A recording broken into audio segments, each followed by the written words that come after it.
Well, hello.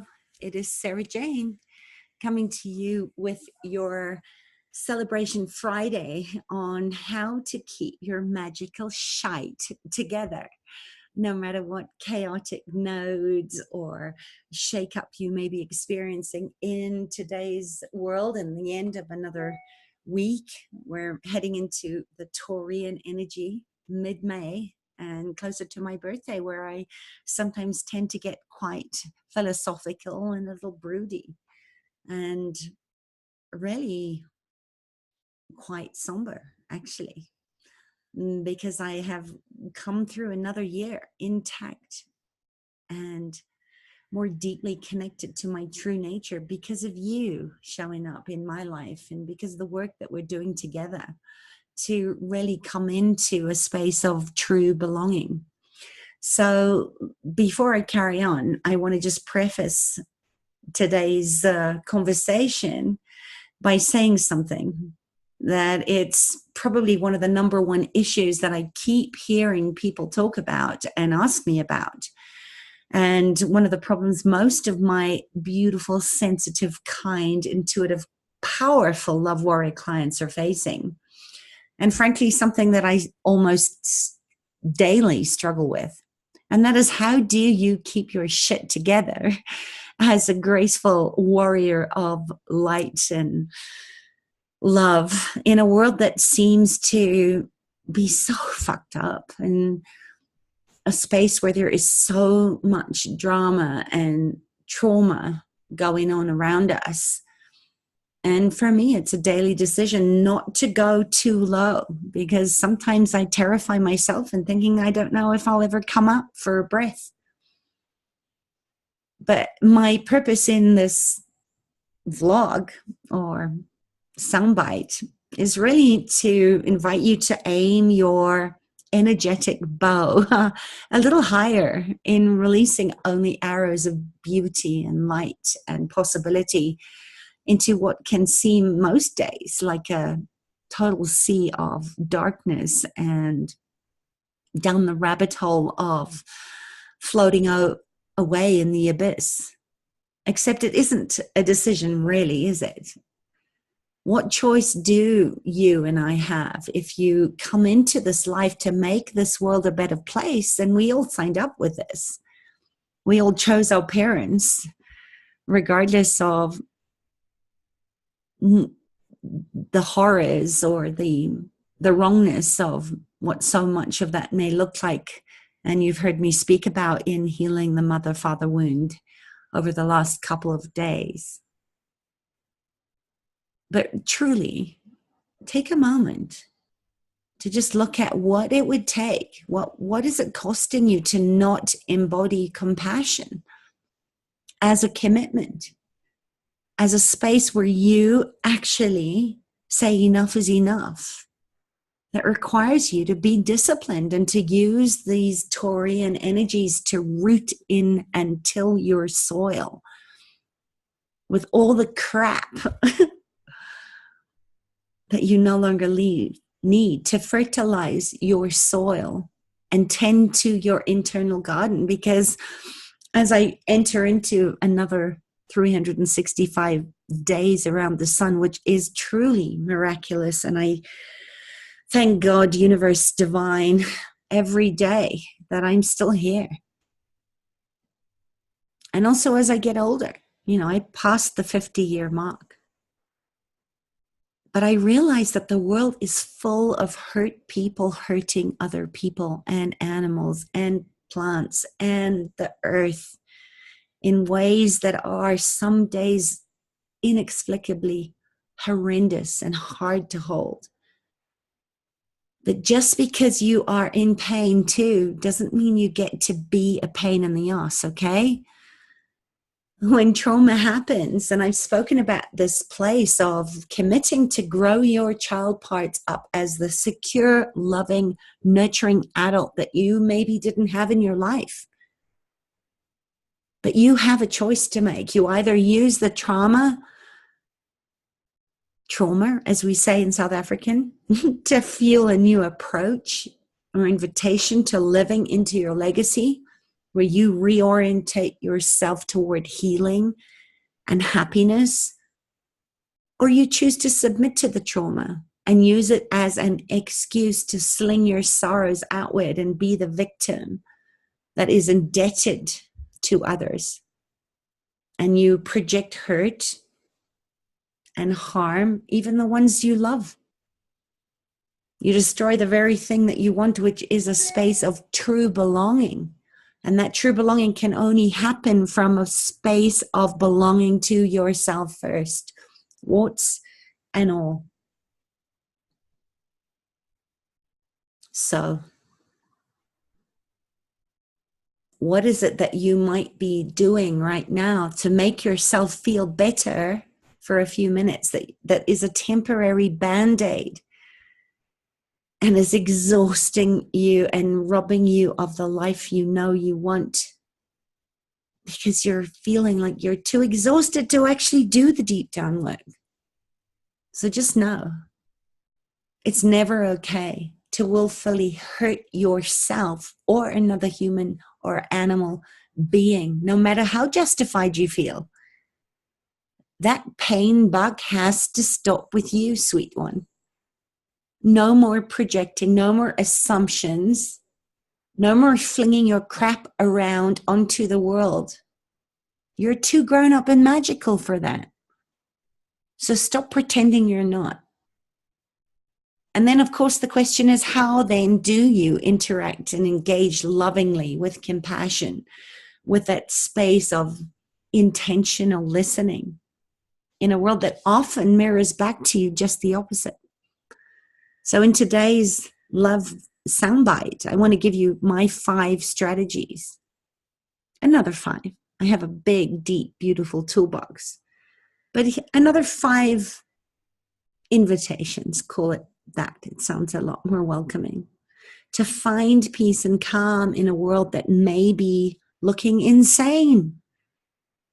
It's gone freaking crazy. But that doesn't mean you give up. So first of all, decide that you are going to love yourself fully and love whatever arises, including mean people.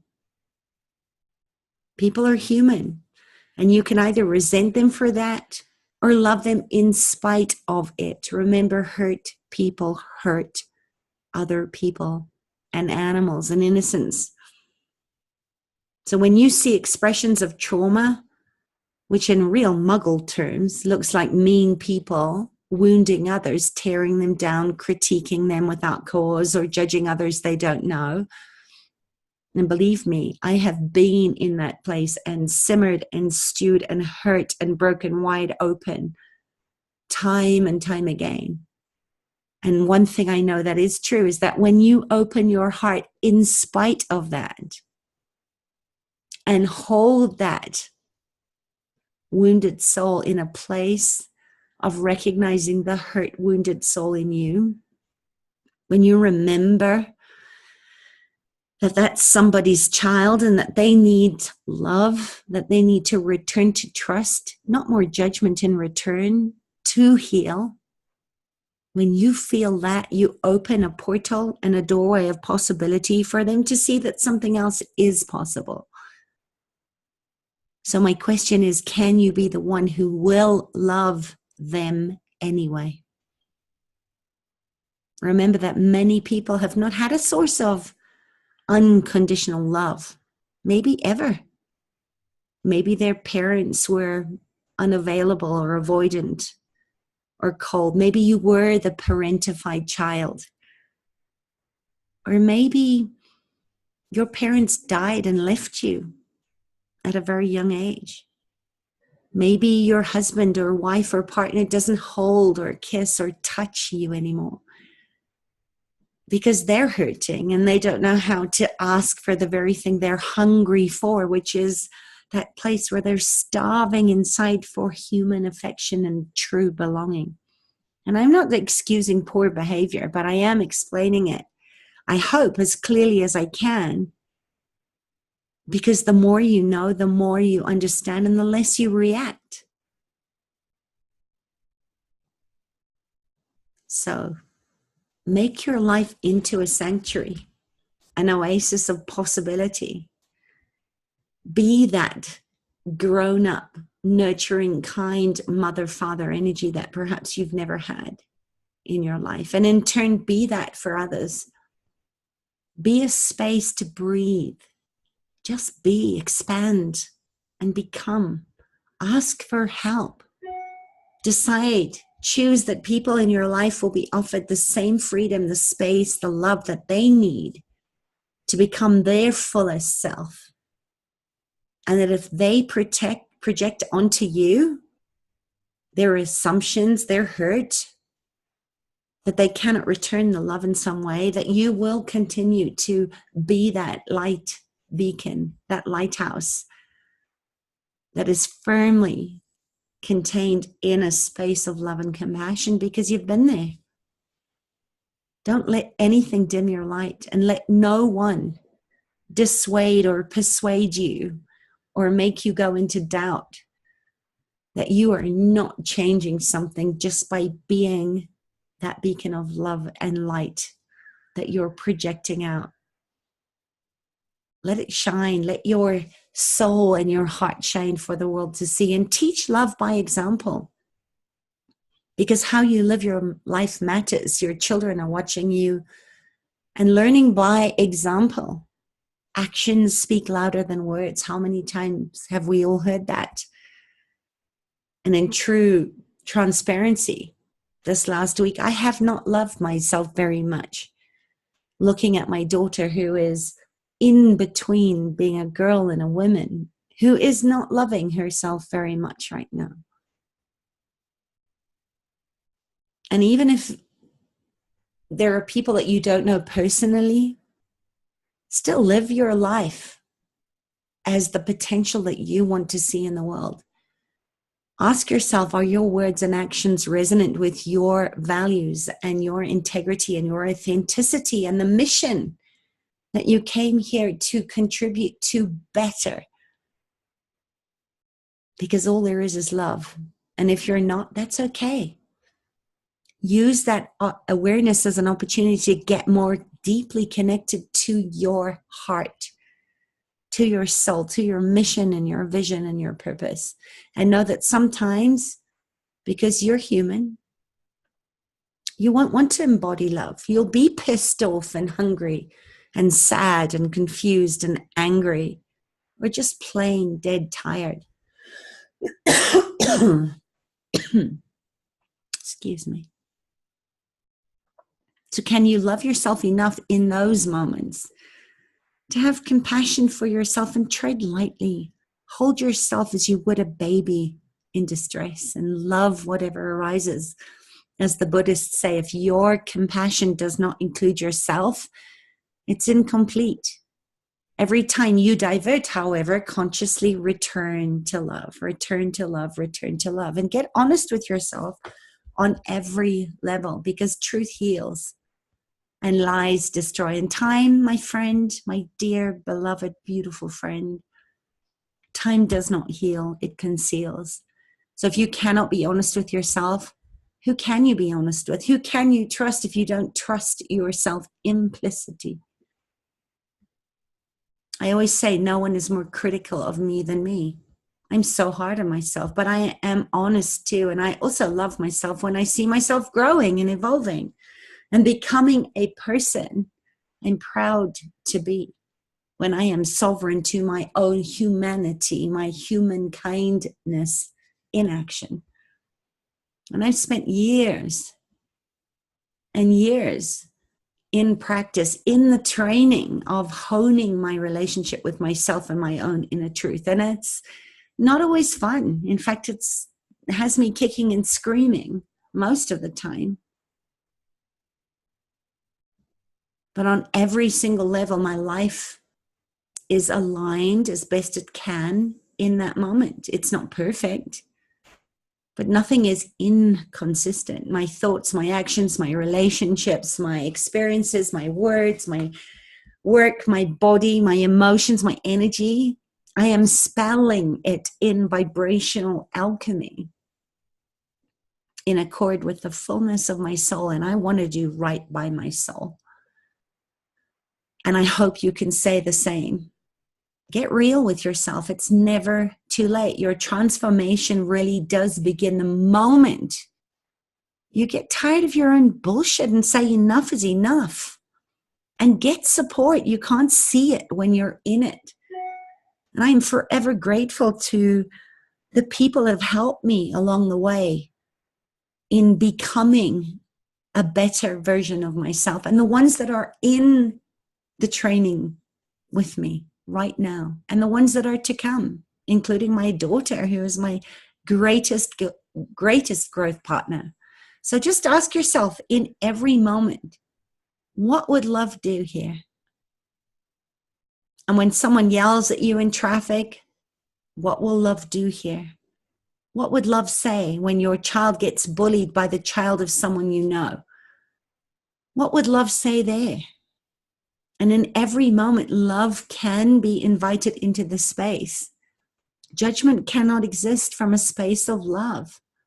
And you might find that what love's looking like seems too generous, too risky, too scary, too open, too vulnerable.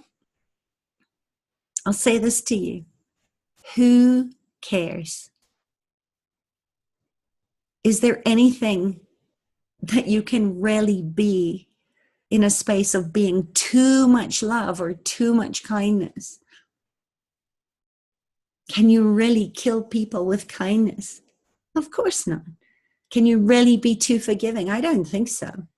I believe all the angels and the spirits of our ancestors and the winged ones and the animal guides in the heavens above really sing a cacophony of sound, including the sound grief would make when we make a conscious choice to look at lack and scarcity and competition and hatred and fear in the face and show it an expression of love.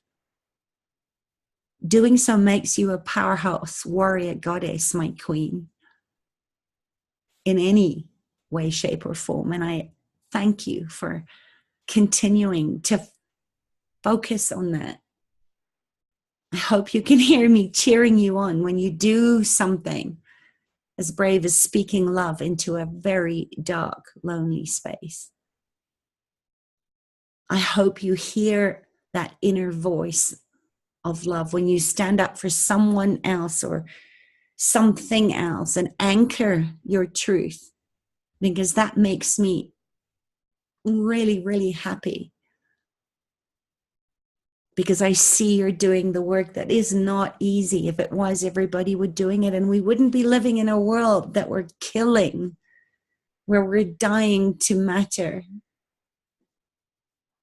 where we're dying to protect a life we're not living. So that's just a little bit of my musings based on some of my experiences that I hope in offering them at a time when perhaps you're feeling like there's no hope and you don't know how you're going to keep yourself in a space of dreaming into being what love wants for you, which is to use your alchemy and to keep your magical shit together. And I mean that in the best possible way. Because I want you to raise up your personal energetic frequency, your energetic blueprint, your DNA, your LNA, your RNA, your genetic code is of love. And I know that you can come into powerful alignment with everything you are asking for in effortless ways. If you just get out of your own way, turn your shit into fertilizer, and then go nurture and nourish the seeds of a new world, a better world into being. Manifest love because you're ready to stop reincarnating into lives of difficulty and struggle and lack and scarcity.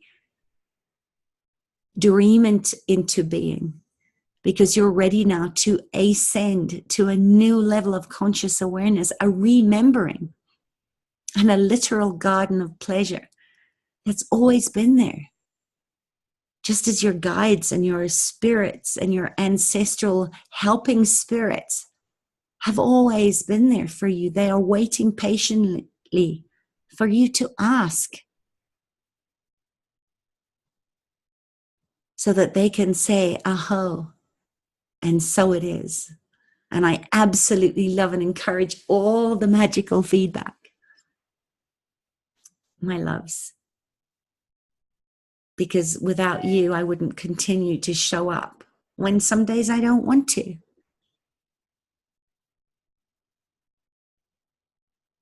Be that.